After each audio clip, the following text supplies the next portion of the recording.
Serikat Buruh hari ini akan mogok nasional, rencananya berlangsung selama 4 hari dari tanggal 24 hingga 27 November.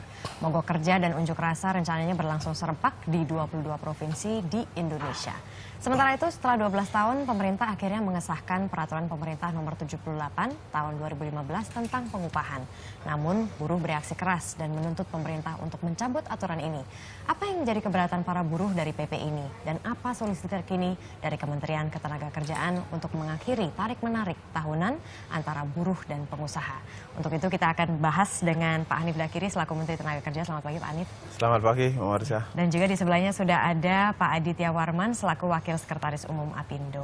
Selamat pagi Pak Adit. Pagi Mbak Marisa. Pak, kami ingin tahu nih Pak, jadi sebetulnya kalau bicara mengenai aturan PP gitu ya, PP nomor 78 ini, sistem pengupahan yang diatur di PP nomor 78 ini apa sih Pak? Gimana sih Pak? Ya, salah satu yang penting adalah dalam penetapan upah minimum. Di mana di dalam PP pengupahan ini, kenaikan upah minimum itu menggunakan variabel upah minimum tahun berjalan, kemudian inflasi dan pertumbuhan ekonomi. Nah, ini sebenarnya sudah sangat baik kalau kita lihat fakta bahwa hari ini kan semua provinsi sudah menetapkan upah minimum. Mau tahu hasilnya? Ada sejumlah daerah yang tidak menggunakan PP. Ada daerah yang menggunakan PP. Hasilnya adalah daerah-daerah provinsi yang menggunakan PP 78 ini kenaikannya sangat signifikan, yaitu mencapai 11,5%. Angka 11,5% itu kan diperoleh dari data BPS, dari inflasi dan pertumbuhan ekonomi nasional. Nah, daerah-daerah yang tidak menggunakan PP, Mbak Marisa, justru hasilnya di bawah itu. 6, ada yang 6 sekian persen, ada yang 7 sekian persen, 8 sekian persen, 9 sekian persen. Ini UMP-nya. Artinya apa? Fakta menunjukkan bahwa dengan formula ini justru kenaikannya cukup signifikan. Gitu loh. Jadi nggak benar kalau misalnya ada yang bilang bahwa dengan PP ini kenaikannya di bawah 10%. Justru yang di bawah 10% adalah yang tidak menggunakan PP. Jadi itu pasti ya Pak ya? Maksudnya karena kalau misalnya kita melihat pernyataan dari Serikat Buruh itu mengatakan bahwa, nah ini kan kalau misalnya dibilang antara 10 sampai 12%, bisa kemungkinan itu nanti di bawah 10%, bisa kecil juga gitu loh ya, tergantung gitu. Gimana Bapak? Nah, faktanya kan malah kalau sekarang dari penetapan UMP di semua provinsi untuk tahun 2016 ini kan yang menggunakan PP justru lebih tinggi. Jadi jaminan hanya ada 1-2 saja, hanya ada 1-2 yang tidak menggunakan PP yang lalu kemudian hasilnya lebih tinggi gitu. Tapi itu sedikit, misalnya DKI Jakarta. Yang lain, saya ambil contoh nih, Lampung. Dia UMP-nya lebih tinggi, tapi mau tahu lebih tingginya? Kalau menggunakan PP angkanya 11,50, dia tidak menggunakan PP 11,51. Jadi apa bedanya? Jadi artinya intinya adalah bahwa mayoritas daerah-daerah yang menggunakan PP ini justru malah kenaikannya lebih tinggi daripada yang tidak menggunakan PP. Itu poinnya. Baik. Nah, kalau misalnya dari pengusaha, tadi juga kami sempat mewawancara, ada perwakilan dari pengusaha yang mengatakan ya sebenarnya ada beberapa keberatan sih dari pihak pengusaha tentang PP 78 itu. Keberatannya itu di mana Pak Adi? Bagi kami yang pertama hari ini pengusaha ingin kepastian. Karena investasi butuh kepastian. Ketika upah tidak terstruktur dan tidak terkontrol seperti 5 tahun yang lalu, Jabodetabek itu rata-rata kenaikannya dalam 5 tahun terakhir itu 107% UMP-nya. UMSP-nya sekitar 119%. Itu berapa tahun Pak? Sorry. Dalam 5 tahun terakhir. Okay. Anda bisa bayangkan ketika tidak ada kepastian, investasi tidak ada masuk. Kalau investasi nggak ada masuk, otomatis ekonomi nggak tumbuh. Sehingga penting. Jadi kalau ngomong keberatan, oke lah, itu masa lalu lah. Sekarang pemerintah konsisten, pengusaha investasi masuk, buruh kompetensinya dinaikkan. Itu saya kira momentumnya bagus untuk sama-sama kita membangun hubungan industrial. Karena kalau kita terus mempersalahkan, akhirnya nggak ada yang benar tentu. Tidak ada sesuatu yang optimum kalau tidak dimulai dari masing-masing pihak. Nah, pengusaha di sini butuh kepastian itu. Nah, ketika ada pihak lain dalam hal ini pekerja, dan sebagian pekerja saya kira tidak melihat kepastian itu, saya kira saya sangat setuju dengan Pak Menteri, mestinya dengan skala upah ini ada banyak daerah yang memang kondisinya di bawah formula upah. Tapi kenyataannya ikut 11,5%. Artinya pengusaha legowo. Tapi catat dengan baik bahwa pengusaha melihat dari perspektif kepastian. Oke. 5 tahun ada kepastian sehingga kita bisa menata talent-talent kita bisa menata bisnis kita bisa menata investasi kita. Saya kira begitu. Oke, berarti keberatannya di mana gitu Pak? Kalau tidak ada keberatan sebetulnya ya? Aslinya bukan tidak ada keberatan tetap ada. Keberatan tetap ada. Kalau kita ngomong keberatan terus, kita tidak tahu destinasi kapan lagi kita mau membangun. Tapi harus diingat bahwa dengan kondisi seperti itu memang bisnis-bisnis yang marginnya kecil tidak bisa masuk.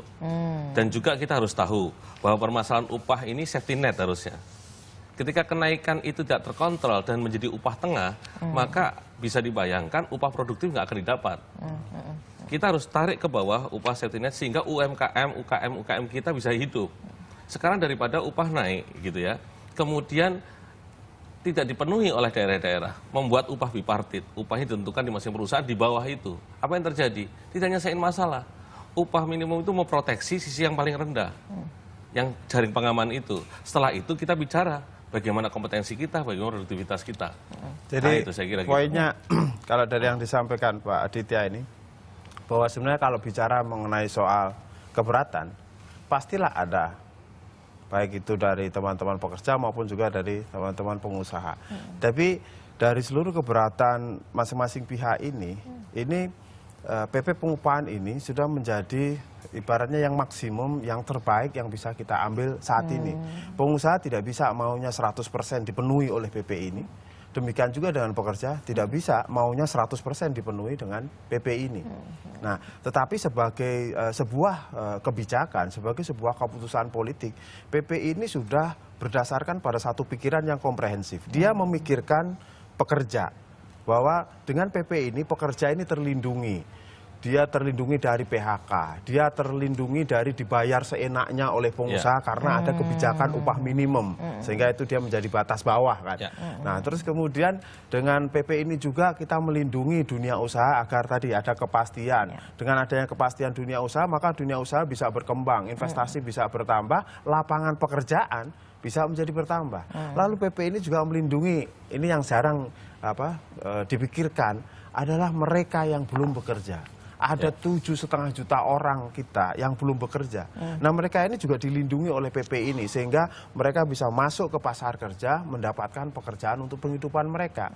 Jadi ini sudah cukup komprehensif mempertimbangkan kepentingan semua pihak. Makanya saya bilang ini sudah win-win kurang lebih. Sudah win-win ya, oke baik. Ini juga kami sudah tersambung di line telepon dengan Said Iqbal selaku Presiden Konfederasi Serikat Pekerja Seluruh Indonesia. Pak Said Iqbal, selamat pagi, bisa mendengar kami di sini. Selamat pagi Mbak. Ya, di sini sudah ada Menteri Hanif Dakiri dan juga perwakilan dari Apindo Pak Aditya Warman, Pak. Tadi kan Pak Hanif sudah memaparkan bahwa sebenarnya dengan adanya PP ini melindungi semuanya. Jadi para pekerja itu tidak dibayar seenaknya, kemudian melindungi dunia usaha agar bisa bisa memikirkan ke depannya itu seperti apa begitu. Jadi otomatis melindungi investasi dan juga melindungi mereka yang belum bekerja. Nah, apa keberatan Anda sebetulnya Pak? Kalau misalnya melihat skema ini kan cukup baik begitu. Ya baik menurut Pak Hanif dan menurut pengusaha. Jadi gini, pemerintah itu harus memperhatikan semua pihak. Ya. Nah, bagi buruh dengan PP nomor 78 ini, hak berunding serikat buruh hilang. Ya, dari 1982, zaman Menteri Tenaga Kerja Pak Sudomo, zaman Orde Baru, itu dulu namanya KFM, kebutuhan fisik minimum. Serikat buruh terlibat dalam proses ini. Dan hari ini pemerintahan Pak Jokowi, termasuk Pak Hanif, orang yang paling bertanggung jawab, serikat buruh tidak lagi terlibat dalam proses penetapan upah minimum. Dan PP ini berlaku puluhan tahun. Terakhir PP nomor 8 tahun 81, 34 tahun yang lalu. Dan orientasi kebijakan PP ini kalau dia baik kepada upah layak, kita setuju. Ini kan upah murah. Ya, kalau dibilang tadi terlindungi, apanya yang terlindungi? Cerita Pak Hanif itu kan cerita tentang perusahaan-perusahaan yang di daerah bukan padat industri. Kalau daerah-daerah padat industri itu dengan kebijakan upah PP tersebut menjadi upah murah. Kenaikan sekelas Toyota masa naikin ke tempatnya Pak Aditya Warman bekerja itu? Masa naikin cuma 11,4%, 11,5%. Sekelas perusahaan-perusahaan Toshiba, perusahaan Freeport, itu harus bicaranya yang jujur lah, yang fair. Ya, jadi perusahaan-perusahaan yang punya kemampuan lebih menaiki di atas inflasi plus pertumbuhan ekonomi sekarang jadi ikut-ikutan jadi rendah. Tuh, yang pertama. Terus yang kedua tentang kepastian. Apa sih kepastian itu? Dari dulu juga ada kepastian, yaitu upah minimum melibatkan seluruh tripartit melalui Dewan Pengupahan, melakukan survei. Kalau zaman Pak Domo KFM, sekarang KHL. Apa yang tidak pasti? Kan survei di pasar. Itemnya sudah ada. Yang menjadi persoalan, kemudian kan dari KHL itu didiskusikan kembali sebagai dasar berapa persen dari KHL penetapan upah minimum. Itu pasti. Yang tidak pasti itu tarik ulur. Pengusaha menginginkan serendah-rendahnya, buruh menginginkan setinggi-tingginya. Dan itu biasa dalam negara demokrasi. Kenapa kemudian demokrasi berunding itu dihapuskan? Dengan inflasi plus pertumbuhan ekonomi yang ditentukan oleh pemerintah pusat. Jadi skema yang ideal, alasan melanggar undang-undang, ya Mbak? Pak Said, berarti skema yang ideal kalau dari mata buruh itu seperti apa begitu? Undang-undang pertama upah minimum. Upah minimum ditentukan melalui survei kebutuhan hidup layak. Usulan kami memang 84 item kebutuhan hidup layak. Sekarang 60 item. Kalau nggak setuju duduk dong bareng-bareng. Berapa item yang paling layak? Panggil perguruan tinggi negeri. Ya kan? Bukan kemudian ujuk-ujuk secara arogan, tidak melibatkan serikat buruh, yang dibilang 12 tahun, saya ini 10 tahun jadi tripartit nasional, 10 tahun jadi Dewan Pengupahan Nasional, nggak pernah saya diajak diskusi. Nggak pernah bohong itu. Wakil KSPI setuju. 12 tahun itu adalah sesuatu yang sedikit-sedikit diajak diskusi. Nah, begitu masuk formula kenaikan upah sama kenaikan upah minimum yang baru sama dengan inflasi plus pertumbuhan ekonomi, nggak pernah kita diajak diskusi. Boleh Anda lihat ya, semua serikat buruh meluas loh menolak. Aneh itu kalau pertanyaannya dibilang bisa menolak. Ada yang menerima serikat-serikat buruh kecil. Serikat-serikat buruh yang dikontrol. Nah, yang kedua, itu kan melanggar Undang-Undang Nomor 13 2003, penetapan upah minimum oleh gubernur. Dengan aturan yang baru, itu kan pemerintah pusat. Itu peran gubernur dihilangkan. Kemudian berdasarkan rekomendasi Dewan Pengupahan. Nah, sekarang di mana peran serikat buruh? Jadi dua prinsip, satu kembali pada kebijakan upah murah, dua menghilangkan peran serikat buruh. Dan ini melanggar Undang-Undang 13 2003 dan Konvensi ILO nomor 87 dan Konvensi ILO nomor 98. Itulah, coba lihat ya, meluas loh gerakan penolakannya. Jadi bohong kalau dibilang itu ada proses. Baik. Demikian. Pak Hanif mau menanggapi dan juga Pak Adit. Ya. Jadi gini, satu soal pelibatan dulu. Proses 12 tahun itu semua terlibat. Seluruh serikat pekerja terlibat. Di Dewan Pengupahan, di Tripartit Nasional. Rekodnya semuanya ada. Nah, tapi memang di serikat pekerja ini kan kadang ada. Misalnya wakilnya sudah dikirim ke lembaga tripartit, wakilnya sudah setuju, tiba-tiba di sananya didinai. Di induknya misalnya kan ada itu problem kelembagaan kan di SP-nya. Jadi jangan sampai problem di SP terus kemudian ini dilarikan seolah-olah pemerintah tidak melibatkan mereka. Wakil-wakil mereka terlibat. Sebenarnya dalam proses itu pertemuan-pertemuan di kami itu juga banyak. Pertemuan-pertemuan yang informal, terus kemudian pertemuan-pertemuan yang formal itu semuanya dijalankan selama proses dari pembentukan PP pengupahan itu. Itu yang pertama. Yang kedua, kalau masalah mengenai peran dari serikat pekerja, ini kan soal upah minimum.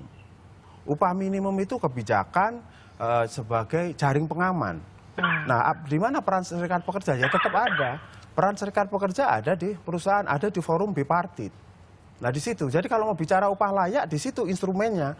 Forum bipartit, ada dasar yang kita gunakan namanya struktur skala upah. Di mana pengupahan ini mendasarkan diri pada masa kerja, pada pendidikan, pada kompetensi, dan lain sebagainya. Nah, ini struktur skala upah selama ini tidak banyak berjalan karena justru karena upah minimumnya ditekan, didorong setinggi mungkin, sehingga akhirnya pengusaha jadi pukul rata. Semua orang dibayar yang dengan upah minimum. Tahun yang baru kerja 1 tahun sama selisih pekerjaan 1 tahun misalnya di satu daerah dia hanya kasih selisih misalnya 100 perak.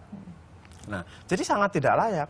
Nah, justru dengan ini kita ingin mendorong agar serikat pekerja lebih kuat di pabrik, ya kan? Bukan hanya di jalanan. Kalau hanya di jalanan, lama-lama kita nggak bisa bedakan dong antara ormas dengan serikat pekerja. Di Amerika, di Korea Selatan saja, kalau serikat pekerja dia nggak boleh ngomong isu lain kecuali misalnya ngomong isu ketenaga kerjaan. Nah itu kalau soal peran serikat, jadi artinya peran serikat masih sangat amat penting. Terus kemudian soal penetapan tetap di gubernur. tahun 2016 ini semua provinsi sudah melakukan penetapan UMP. Nah, dan penetapan UMP yang melakukan siapa? Yang melakukan gubernur. Nah, tetapi ini memberikan guidance bahwa penetapan upah minimum itu harus merupakan sesuatu yang terprediksi. Ada kepastian bagi buruh bahwa upah naik tiap tahun, ada kepastian bagi pengusaha juga agar besaran kenaikan upah itu terprediksi, terukur sehingga tidak mengganggu perencanaan keuangan dari perusahaan. Kemudian misalnya soal survei. Soal KHL-nya, baseline yang dipakai di ini adalah upah minimum yang berjalan. Nah, kalau mau berbicara mengenai soal KHL, selama ini sebenarnya survei-survei KHL itu seperti apa sih? Apakah survei-survei KHL itu representatif? Saya menyebutnya bukan KHL kalau yang selama ini terjadi, KHLP. Apa itu, Pak? P-nya politik. Maksudnya? Jadi kebutuhan hidup layak politik. Maksudnya ini karena dia produk tekanan politik. Coba tanya teman-teman yang terlibat di daerah, survei itu seperti apa di daerah? Apakah mereka pakai metodologinya seperti apa ketika menentukan pasar yang disurvei? Metodologinya seperti apa misalnya menentukan jenis-jenis barang atau kebutuhan yang disurvei? Metodologinya seperti apa ketika menentukan responden? Oh, ini judulnya orang pada langsung ke pasar main tanya aja. Dipolitisirnya bagaimana? Nah, negosiasi. Negosiasi dengan tekanan politik. Ambil contoh gini, misalnya pengusaha misalnya yang ada di Dewan Pengupahan, dia datang ke satu pasar, dia dapat harga daging sekilo 75.000. Lalu kemudian yang dari buruh kebetulan juga melakukan hal itu, dapatlah daging harga 60.000. Nah, beda nih harga nih. Nah, duduklah mereka, kemudian bernegosiasi. Begitu nggak ketemu, tekan, ribut. Nah, di situ. Jadi akhirnya bukan KHL dalam pengertian yang objektif misalnya. Kebutuhan hidup layaknya seberapa sih yang asli kayak gitu itu. Tapi juga lebih politis sifatnya. Baik, mau menanggapi Ya, Pak Adit? dari Bang Iqbal, terkait dengan upah minimum ini kita harus cerdas melihat permasalahan hubungan industrial. Kita ini permasalahannya banyak. Upah minimum yes, kita pikir upah minimum yes, tapi upah minimum itu di mana-mana safety net. Ingat, itu safety net, jaring pengaman. Kalau itu jaring pengaman di level itu, maka kita punya UKM, kita punya usaha kecil, itu harus juga diprotek. Dan upah minimum itu untuk lajang dan di bawah 1 tahun. Belum produktif anak-anaknya, kompetensinya belum didevelop, dari high school, dari sekolah kejuruan, dia masuk ke dunia usaha. Nah, kita harus mulai mikirin upah yang produktif. Fokus kita harusnya pengusaha dan pekerja membidik dari sisi kompetensi, membidik dari sisi produktivitas, agak keren gitu. Jadi kalau ribut upah minimum itu hanya sekian persen. Kita maintain di area bagaimana pekerja bersama-sama pengusaha membangun lembaga-lembaga pelatihan yang bagus. Menciptakan produktivitas, punya daya saing.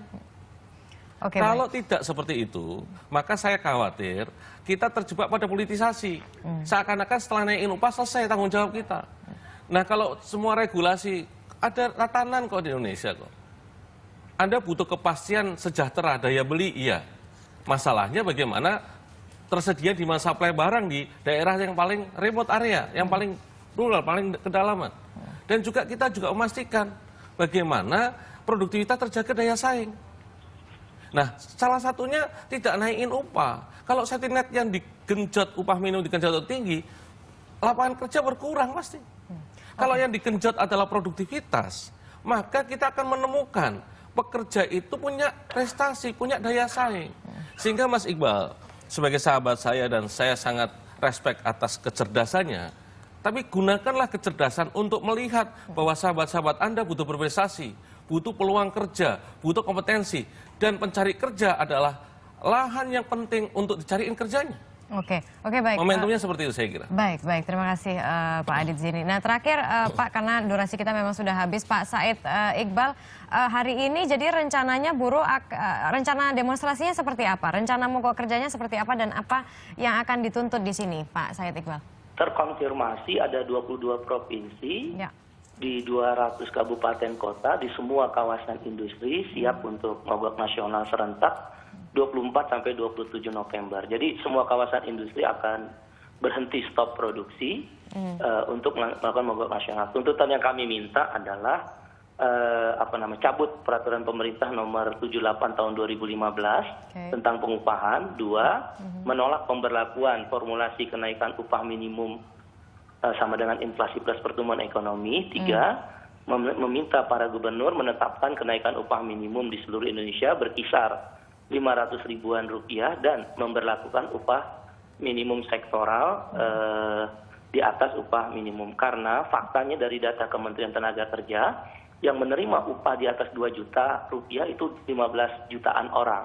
Yang menerima upah di bawah 2 juta rupiah itu adalah 42 jutaan orang. Saya kutip datanya Kementerian Pak Hanif. Dengan demikian, rata-rata upah minimum nasional dari Dewan Pengupahan Nasional itu 1,850 juta rupiah. Itu menunjukkan 80% buruh adalah penerima upah minimum.